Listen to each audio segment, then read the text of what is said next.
Value Research Helpline, where our experts here at Value Research answer your questions on investing and personal finance.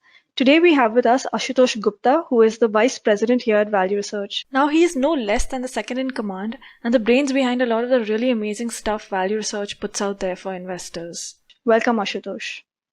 Thank you so much, Rachel. And I know the viewers of Helpline are used to getting their answers from Dhirendra Kumar. Today I am stepping in his place, and those are some pretty big shoes to fill. But I hope our viewers get useful answers to their questions on investing. So I'm going to start with the first one, and this one's from Jeevan Dabra, and he asks, which is better, multi-cap or focused funds? Okay, so the first thing is that both multi-cap, the diversified variants of multi-cap funds and the focused funds have by and large a common universe of stocks from which they invest. Now, the main difference is that the focused funds have a mandate to build a portfolio of not more than 30 stocks at any given point in time, while the diversified funds usually have a higher number of stocks in their portfolio. The other main difference is that in most cases, the diversified funds have certain constraints or restrictions in the way they go about building their portfolio. For instance, they would have some upper caps on the allocations that they can make to certain stocks or certain sectors. In fact, on a sectoral allocation bit, in quite a few funds, it is pegged to the benchmark that they are tracking. But in case of focused funds, there are usually no such constraints. It is a genuine bottom-up stock portfolio built up of a fund manager's best stock ideas. Now that's on the overall construct of these funds. Coming to the question, really, I'd say that if you're looking to invest only in just about one or two funds, then it may not be a bad idea to go for the diversified multi-cap variants. But in case you are investing in three or more funds, then it really doesn't matter whether you are in a diversified fund or a focused fund, because across three or more funds, your portfolio is fairly diversified at a stock level, even if you are invested only in focused funds. So I'd say that from that perspective, focus more on other important parameters like the overall track record of a fund, the consistency of its performance, the stability of the fund management, and then pick a fund which ticks all these boxes. So that's the way to go about it. We now have a question from Subir Kumar Das, who wants your help on creating a well-diversified portfolio. And he asks, how many large cap, multi-cap, mid-cap, small cap, and focus funds should we do SIPs in? Is there also a need for an international and a value fund? And my investment horizon is 15 to 20 years, and my total SIP amount is 70,000 rupees. Okay, some of the basics first. Well, his investment horizon is good enough to have an equity dominant portfolio. So overall categories that he's picked up for his portfolio seem to be fine. That's number one. Second is that the scale of his investment is good enough to build out a more nuanced equity portfolio. Here's an alternate that I would suggest for him to consider. He can look to pick up a couple of good alternatives from the categories of multi-cap and focused. In fact, multi-cap and focused, we don't really consider as separate categories in our classification system. So he can look to pick up a couple of good alternatives from multi-cap and value funds and allocate about 25% to each of those two. He can add another international equity fund with an allocation of about 20% to bring in a geographical diversification in his overall investments. And then finally, he can look to add one good multi-cap and one good small cap fund with an allocation of about 50% to each of those. Taken together, this will be a well-rounded and a well-diversified portfolio. Now, mind you that this portfolio has a reasonable presence of mid and small cap stocks, and that could make it slightly more volatile along the way. If that's something he feels uncomfortable with, then an alternate approach is to simply pick three good funds out of multi-cap and value categories and one international equity fund and simply allocate about 25% to each of them. That will also prove to be a good and effective portfolio. We now have a question on the rating system of mutual funds, and this one's from Tirumalai C. And he says, I have noticed several times that the rating of the same fund is different from two companies. For instance, Money Control may give 3 stars to a fund, but Value Research will give 4 stars to the same fund. Please explain why this is so.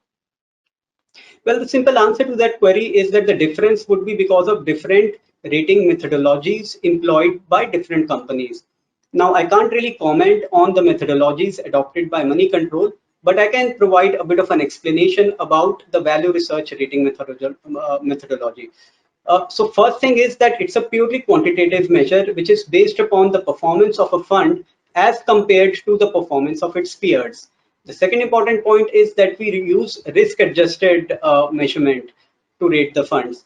To be specific, we calculate a return score, what we call as a relative return score for each fund in comparison to other of its peers. Likewise, we calculate a relative risk score for each fund, which is basically the risk of underperforming the risk-free rate. And then finally, we arrive at a composite score for each fund by subtracting the risk score from the return score. Once we have the composite scores of each funds in a particular category, the top 10% funds based upon the composite score are assigned a 5-star rating. The next 22.5% are assigned a 4-star rating. The middle 35% get a 3-star rating. And likewise, the next 22.5 and the bottom 10% get the ratings of 2-star and 1-star. So that's how the funds are rated. But if you want to know the nuts and bolts and greater details about the rating methodology, I suggest you come to Value Research online and go through the rating methodology document uploaded there. Now, Nitin Dikshit, he asks, for a low-risk investor saving towards retirement, would investing a fixed amount every month in ETFs and NPS be a good option? And I plan to exhaust the 2 lakh limit of ATC in NPS, and my time frame is 15 years. Okay, the short answer to his question is yes, it is a viable option and he can go ahead with it. Now, just to explain the reasons for this, first of all, 15 years is a good enough time frame to build an equity heavy portfolio. And with a combination of NPS and ETFs, it is very much possible. Apart from that, the big advantage that he gets with this portfolio is very low costs for his investments. Now, the only nuance I would talk about is he mentioned about low risk. Now, he needs to keep in mind that if he builds an equity heavy portfolio using these instruments, it would still be volatile because the investment value would move up and down with the ups and downs in the equity market. But that should not be a major concern for him because he has time by his side. And over a 15-year horizon, I believe that he would still achieve better returns than any fixed income alternative. So that's a portfolio certainly worth considering for him. But having said that, if the day-to-day volatility is something retirement, he would have to invest at least 40% of his accumulation to buy an annuity. So if those two restrictions are okay with him, then he can go ahead with this portfolio. Now, Manoharan Varada Rajan says, I need tips on how to register mutual funds I already bought and track their performance. Well, the simplest way to track and monitor your investments is to use My Investments tool at Value Research online. It is fairly easy to get started and it provides some detailed yet easy to digest information and analysis about your investments. So the way to go about it is that you come to Value Research online and go to My Investments and simply use the upload feature there. It would guide you through a series of 2-3 steps to fetch and upload your common account statement of mutual funds in our My Investments tool. And once it is done, which is really a matter of minutes, then all the information and analysis is really at your fingertips. The other thing that you can do is visit the fund pages of Value Research online, which provide you basically all information you need to form a view on any fund. Now we have a question from an investor who needs help consolidating his portfolio, and this is from Dr. Vikram Chaudhary, who says, I have about 30 equity funds in my portfolio, and most of them are not doing well since 3 to 4 years. How do I reduce the number, and also how do I exit old funds and re-enter good funds? How do I time the market? So he has quite a task at hand with 30 funds. That's a long list. Now, here are some of the steps he can use to go about it in a more methodical way. The first thing is to check out how many how many funds he has with a very narrow investment mandate. For instance, funds like sector funds or thematic funds, those could probably be the first ones that he can consider dropping out of his portfolio. Once he's done that, the next thing is to go after the fund holdings which have very small allocation, say less than 5%. If he cannot find a very compelling reason about why they should continue to be in his portfolio, it is better to drop them. Look at it this way. Even if those funds turn blockbuster tomorrow, they will not have a meaningful impact on his returns because he has a very small allocation to them. So the way to go about it is either increase allocation to them, or if there is no compelling reason to increase allocation, then better exit from them.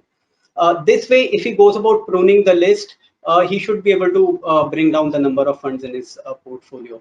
And more broadly, I'd say that while building a portfolio, one should be clear in mind about which are the categories or the funds which are meant to be at the heart of the portfolio, or what we call as the core of the portfolio.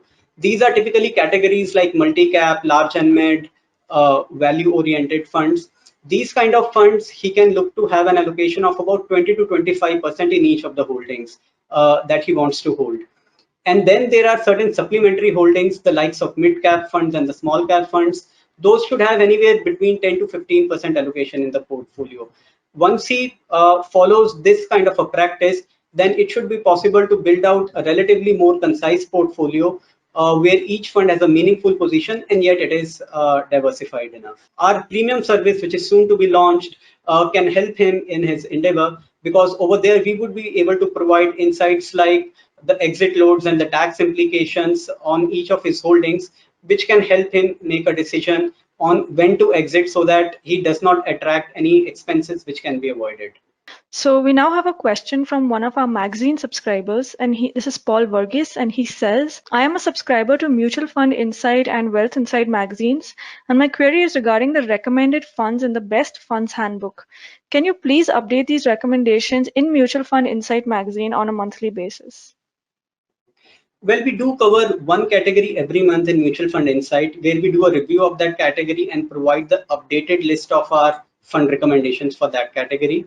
But I'm afraid if he's looking for a more continuous updates, then again he'll have to wait for the premium service where this need will get fulfilled. Now, the next question comes from Preeti Kadam, and she says, my father retired recently and gave me rupees 20 lakh for my son's education, which is 10 years from now. But he doesn't want me to invest it in equity. So should I invest the money in debt funds for growth? And if yes, which funds are good for a 10-year horizon? Well, 10 years is a fairly long horizon. So in an ideal world, one would like to have some allocation to equity. But having said that, my advice to her would be, look at it this way. Your total fixed income allocation would probably generate returns anywhere in the range of 6 to 8% per annum. Now, with that kind of growth over a 10-year period, if she thinks that the accumulation would be sizable enough to provide for the higher education needs of her son, then there is absolutely no need for her to take higher risk by investing in equities. She can simply stick to 3, 4 high quality short duration funds in the fixed income space, and those would serve a purpose. But ideally, as I said, that given her time horizon, at least some allocation to equity is called for. It could be anywhere between about a third of her portfolio to about 50%, given the conservatism that she brings. And for that, she can choose a couple of good multi-cap equity funds to add to her portfolio. Now, the other point I would like to make regarding child education as a goal is that it is very important that any equity investment that she makes has to be spread out over a certain number of months, at least 12 to 18 months. And likewise, while she's withdrawing from these investments to fulfill her goal, she must spread it out over a period of at least 1.5 to 2 years. Now, this rule is even more important for a goal like child education, which is non-negotiable. Because think of it this way, a goal like an abroad vacation or buying a house can still be postponed by 1 or 2 years if you hit a rough patch right at the time when you need the money. But a goal like child education cannot wait. So that's why just to avoid catching a market at a bad phase right at the time when you need money, it is very, very important to plan your exit well in advance and exit the equity markets over a period of 1.5 to 2 years. And now, Pradeep Papachan says, kindly recommend your best resources for DIY investors.